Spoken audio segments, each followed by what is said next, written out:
नमस्कार। इस बड़ी खबर के प्रायोजक हैं हीरा वाले, डायमंड का एक्सक्लूसिव शोरूम, लाला का बाजार, निकट घंटाघर, मेरठ। यहाँ डायमंड, लैब ग्रोन डायमंड व पोल्की ज्वेलरी बहुत कम रेट पर उपलब्ध है। तो आज ही आइए और हीरा को ले जाइए अपने घर। कॉल करें 8181030381 पर। बीजेपी बढ़त दिखाई दे रही है, कैसे देखते हैं? सबसे पहले तो भारतीय जनता पार्टी के लोगों को जीत मिली है, उन्हें बधाई, और आशा करता हूं कि जो जनादेश दिल्ली की जनता ने उन्हें दिया है उसकी वो प्रतिपूर्ति करेंगे। और वे सब आम आदमी पार्टी के लाखों करोड़ों कार्यकर्ता जो अन्ना आंदोलन से आए, जिनके बहुत ही निश्चल, निष्पाप और बड़े भारत की राजनीति को बदलने के सपने की हत्या एक निर्लज्ज, नीच, मित्रहंता, आत्ममुग्ध और चरित्रहीन व्यक्ति ने की, उसके प्रति तो क्या संवेदना। दिल्ली को उससे मुक्ति मिली। और मैं ये जानता हूं कि अब जो आम आदमी पार्टी में लोग बच गए थे सत्ता के लोभ में, लालच में, पदों के लिए, उस पैसे के चक्कर में, वे सब भी अब वापस जाएंगे, लौटेंगे, कुछ अपने व्यवसायों में लौटेंगे, कुछ पार्टियों में चले जाएंगे। और पतन यहां से प्रारंभ हुआ है उन लोगों का। मेरे लिए कोई प्रसन्नता का और दुख का विषय नहीं है, मैं बीच में खड़ा हूं। प्रसन्नता इस बात की है कि करोड़ों लोगों ने आशा लगाई थी, करोड़ों लोगों ने, लोग अपनी नौकरियां छोड़ के आए थे, व्यवसाय छोड़ के आए थे, दुश्मनियां ली थी लोगों ने।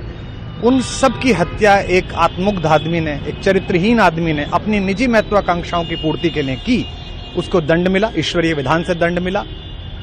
प्रसन्नता इस बात की भी है कि न्याय हुआ।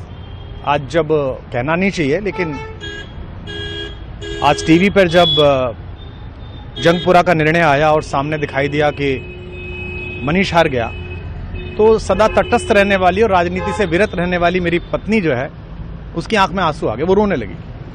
क्योंकि उसी से उसने कहा था कि अभी तो है ताकत, और उसने कहा था भैया ताकत सदा तो नहीं रहती। तो ये अहंकार आशा करता हूं अगले लोग नहीं करेंगे, जो बाकी दल है वो नहीं करेंगे, इससे सबक लेंगे। और दिल्ली के नागरिकों को मैं अच्छे शासन के लिए बधाई देता हूं। अब भारतीय जनता पार्टी अपने नेतृत्व में सरकार बनाकर दिल्ली के जो दुख थे पिछले 10 वर्ष के, उन्हें दूर करे।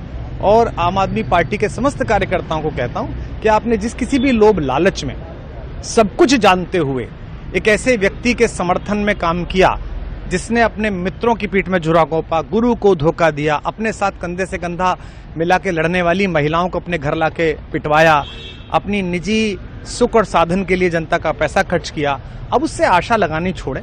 अब बाहर निकलें, अपना अपना जीवन देखें। मुझे राघवेंद्र सरकार राम की कृपा मिली, जिनका ये घर है, जिनकी कृपा से मैं यहाँ खड़ा हूँ। मुझ पर कृष्ण कृपा हुई कि मैं इस निर्लज्ज सर्कस से बाहर आ सका। मैं उन सब से भी अच्छे भविष्य की कामना करता हूँ कि वो कोई गंदगी ना फैलाएं कहीं भी, वो लौट जाएं अपने शिविरों में।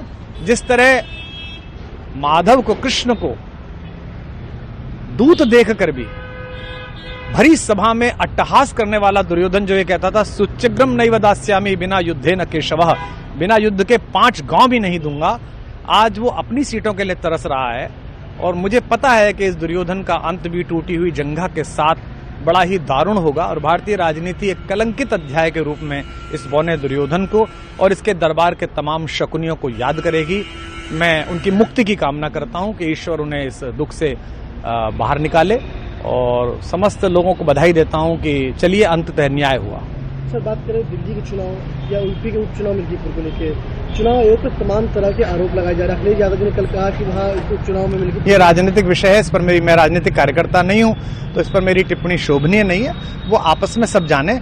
लेकिन दिल्ली के चुनावों को लेकर एक मिश्रित प्रतिक्रिया है। दुख है कि अन्ना आंदोलन से एक ऊर्जा जो पैदा हुई थी, जिससे देश में एक सकारात्मक बदलाव हो सकता था, एक वैकल्पिक राजनीति हो सकती थी, उसकी हत्या एक अहंकारी आदमी ने, एक आत्ममुग्ध और असुरक्षित आदमी ने कर दी। मैं आशा करता हूं कभी ना कभी भारत में ऐसा सूर्योदय किसी न किसी दल में अवश्य होगा, जो भारत को जहां पहुंचना है वहां पहुंचाने का मार्ग प्रशस्त करेगा। बहुत धन्यवाद।